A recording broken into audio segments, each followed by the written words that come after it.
Does Palestine have agreed borders which define its territory? I think I can't give legal advice on the application of those criteria to the committee. I think I would point the committee to... It's a physical question, not a legal question. Does Palestine have agreed borders which define its territory? I would refer that to DFAT. Really? Welcome back, ladies and gentlemen, to the Nissim Black Show, your favorite show here on YouTube. And listen, Rebbe Nachman of Breslov, who was the great Hasidic master, had a very, very beautiful teaching. He taught that once we go outside the realm of one, then we have all possibilities for lies, right?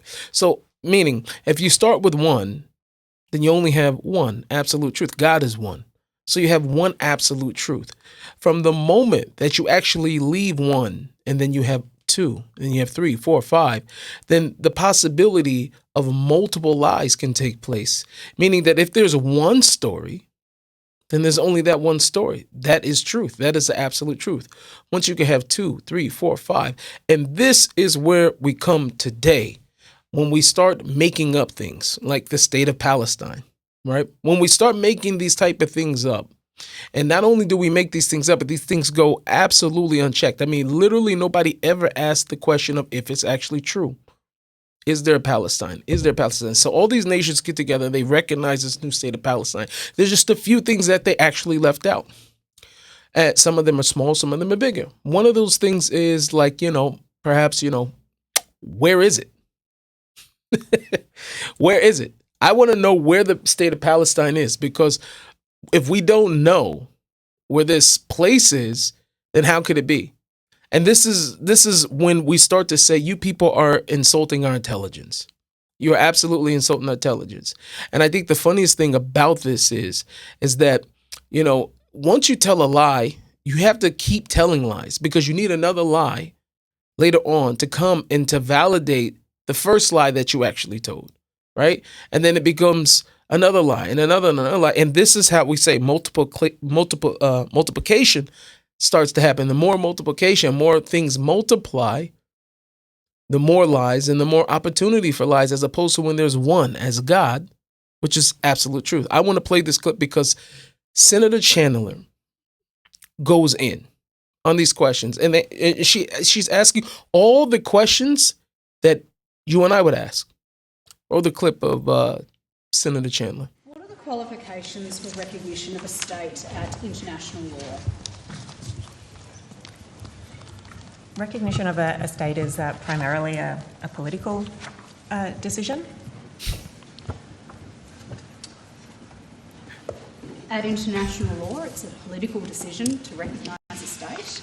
There must be some sort of legal definition that we use to determine whether something is a state. There are some, traditional criteria that are relevant, but the ultimate decision of whether to recognise is a political one. What are the traditional criteria? They are a permanent population, a defined territory, a government, and the capacity to enter into relations with other states. So my understanding is those are the criteria set out under the Montevideo Convention, is that correct? Correct. So they're not traditional criteria, they're something that's set out under a convention. But a decision whether to recognise is a political decision. Does Palestine have agreed borders which define its territory? I think I can't give legal advice on the application of those criteria to the committee. I think I would point the committee to... You know what this reminds me of? This reminds me of there's some people sometimes who really want to be proactive about something, and they just want to really make it happen. And then you have other people who are more methodical in the way that they approach things. They think things out before they actually do them. What we're seeing right now by all of this, all these people with IDS, Israel Derangement Syndrome, all of them, what we're seeing by every single one of them is that they are just doing things without thinking about it, right? Like these questions that you've heard so far and that you're going to hear are just simple things that you would have wanted to have thought about before you would have actually presented something as big as this to the world. I mean, you have to think before you do. And that's common sense. But as we see, common sense is not so common for everybody. Physical question, not a legal question. Does Palestine have agreed borders which define its territory? I would refer that to DFAT. Really? Yes. Yes. Does Palestine have a single government in effective control of its territory? Senator, I think this is in fact legal advice because it's the application of criteria, so it would be giving you advice on legal considerations.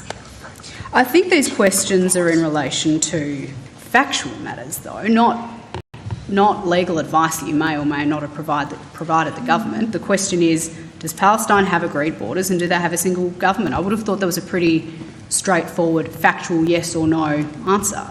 They are straightforward questions, and you should get a straightforward answer for it. But when you didn't think it out, or when you are just, virtue signaling, which is what this is, they are virtue signaling, then you don't have to have the answers. But the problem is that when you're asked questions about the thing that you're saying you stand for, or whatever the case is, you don't need to be able to, you didn't think that you were going to have to answer this. I mean, these are things that I'm telling you, there's issues. Same thing that we've seen in a lot of these hearings when people talked about anti-Semitism, how this was considered free speech and everything else. I mean, you are seeing evil at its best. Like absolute people that buy into a lie, all willingly buying into a lie, right? And then have no answers for the lie that you just bought into. So, Senator, our involvement is with the Office of International Law as international legal advisors. Ms. Sheehan's directed you to the Department of Foreign Affairs and Trade. Okay. Did the Office of International Law give advice to the government on whether Australia's recognition of a Palestinian state was legitimate? We have given advice to government on the issue of recognition. When was that advice provided, Ms. Sheehan? We need to take that on notice, I think, because... Yeah, I think we might need to take on notice the precise dates. There would have been probably multiple occasions on which we provided advice. Multiple occasions on which you provided advice? Yes. Over the scope of many years. Many years. How many years, Ms. Jones? I think in my time in the department, this issue has come up numerous times, probably over the last 15 years. Over the last 15 years. But That means, I'm sorry, I keep stopping this. That means not only have they bought into, and it looks like you're given legal advice and have presented this fairy tale, they had 15 years to come up with answers. I mean, like we just said, a lie leads to another lie. I mean, they could have at least manufactured a few more lies to be able to answer these questions. It is crazy to me. It is beyond. They are telling you, literally, you are listening. They had 15 years. 15 years for this day to be able to answer these questions. And they'll have no answers. These are the people, elected officials, hired. I don't know how they got the position. I'm assuming that they were elected. If they were not elected, if somebody got the job, whoever hired them was silly. I'm just saying, these are the people who are in positions of power, who make decisions in your country. And how they got there, I don't know. But generally we say that, the people sometimes are like the leaders. God help us. actually, I should be careful. I wouldn't be precise, but it's come up multiple times. Okay, well, I think it would be useful for the committee to at least know how many times you've had to provide advice on this matter since the Labor government have been in power. And I'd hope that it would be relatively straightforward for some official here to provide that information to the committee before the end of this section of the program today. So when it became time for the government to make this specific recognition and this specific change in relation to recognition of Palestine, could you at least provide me with the date on which the Office of International Law gave advice to the government recently? We'll take that on notice. Okay.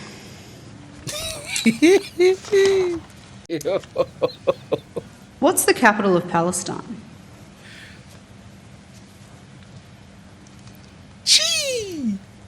Senator, we can't comment on that. Because you don't know, or because you're legally unsure? Well, I think it's not a matter for this department, Senator. Do you know what the capital of Israel is? Senator, I don't think that's a matter within the Attorney General's responsibilities. Was the Office of International Law asked for advice on any of these questions that I have asked you today? We've agreed to take on notice the dates of advice we've given. Was the Office of International Law ever asked to provide advice on whether a state can be recognised on a conditional basis?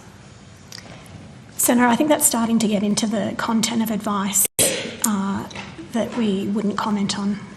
I mean, I hope this is just as ridiculous to you. If it's not, please drop me in the comments. Please fire up the comments on this one, because I want you to reassure me. Please reassure me that we have far much more intelligence than these people who are just, these guys are, this is evil beyond. To concoct a lie, to make something up, to advise and to push falsehood knowingly, and then try to hide behind legal parameters, whatever they are, to not have to tell or to validate any of the claims or any of the things that you're making. Like, this is ridiculous. Fire up the comments, please. Because I know this, I understand that maybe a lot of you probably would have never actually watched this hearing if you did not come to this. So we're watching this together, and that's why we're here. But please let me know. Reassure me. We have intelligent people. Please. I want to know that there's still some people with the brain, neutrons and everything else still working. That it's still, because this is horrible. This is horrible. Okay, generally speaking, can recognition of a state ever be conditional? Senator, that would constitute legal advice. I'm trying to figure out if I can phrase that in a way where it wouldn't constitute legal advice. I mean, going back to the evidence that you provided that apparently recognition of a state is a political question, but there is a legal framework under the Montevideo Convention that we utilise to make that determination. Does the Montevideo Convention allow for conditional recognition of a state? I think that would be providing legal advice to the committee. Okay. It's bad. On the 11th of August, when the Prime Minister announced that Australia would recognise Palestine, he outlined a series of commitments which Australia had obtained in the course of the government's decision to recognise Palestine. The Prime Minister said, "Our government has made it clear that there can be no role for the terrorists of Hamas in any future Palestinian state. This is one of the commitments Australia has sought and received from President Abbas and the Palestinian Authority. The PA has reaffirmed it recognises Israel's right to exist in peace and security. It's committed to demilitarise and to hold general elections. It is pledged to abolish the system of payments to the families of prisoners and martyrs and promise broader reform of governance, financial transparency in the education system, including international oversight to guard against the incitement of violence and hatred. These detailed and significant commitments have been given even greater weight by the Arab League's unprecedented demand for Hamas to end its rule in Gaza and surrender its weapons to the Palestinian authorities. But those commitments have no bearing on whether Palestine is recognised as a state legally. Would that be correct?" I think the government's decision was to recognise the state of Palestine, and it's now done so. Yes. But the Prime Minister outlined a series of conditions that he, or commitments that he had sought and seemingly obtained. But the reality is, when it comes to that legal recognition, there's no way of guaranteeing that those commitments would be seen through. I think what my understanding of what the Prime Minister was setting out was what considerations the government was taking into account in its decision, which it's now taken to recognise. But when we're trying to, when the government is going through the process of recognising that state, I mean, those commitments are all sort of future-looking things. There's no legal way of guaranteeing that those things have to occur before recognition can take place. Is that correct? I think I would just repeat my earlier answer that there were political considerations, and it's ultimately a political decision to decide to recognise. The Prime Minister obviously said in that quote that I just read out that Hamas can play no role in the future of a Palestinian state.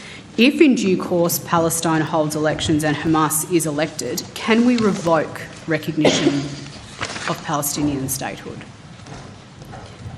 legally? I think that would amount to providing legal advice to them. Oh my goodness.